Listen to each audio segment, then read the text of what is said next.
We wanted to share this story about when God told you to go to Naples, Florida. We had this in your book, I'd Seen Heaven. You said in 2011, God told me to move to Naples, Florida, but never told me why. And you had lived in Michigan for many, many years. I thought, why God would tell me to go to Florida? You didn't know anybody there. I didn't know a soul in Naples. Right. I had a condo in Port St. Lucie. Over there, I had made friends. We did a Bible study. I was sending literature from my church to these people. If there was anything you go into Florida, that would have been the logical place to go. Place for me to go. You knew people there. So going to Naples, Florida, you said, I felt like Abraham, who did not know where he was going, but he obeyed. So I obeyed and moved to Naples. I did not know even one person in Naples. But 2 weeks later, a man came to rent an apartment right next to my apartment. I was sitting outside and he started talking to me. And this guy, Jeff, said, "Where are you from?" And you said, "Michigan."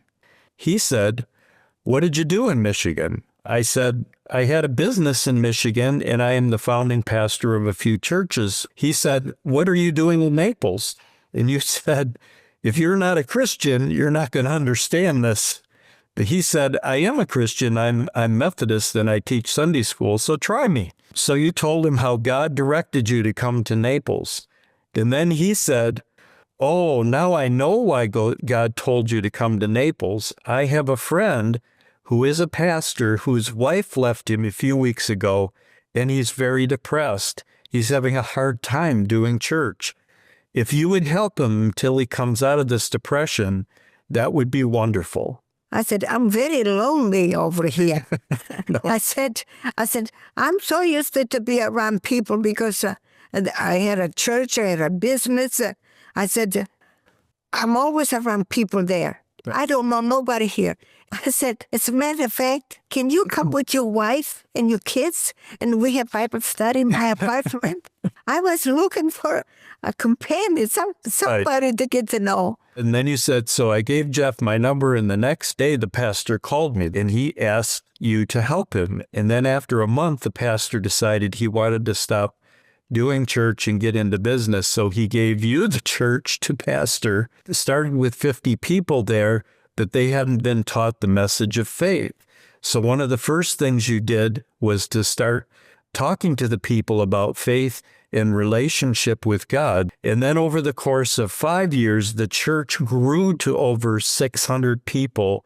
And then you gave that church to your daughter to pastor, and it's still... This I did not put in the book, and I'm sorry I didn't put in the book. But these 50 people that I found, honey, when they saw that the pastor was not interested to continue the church, he was struggling. Right. And they said, "We're not going to leave." They all knew each other. They knew each other, yeah.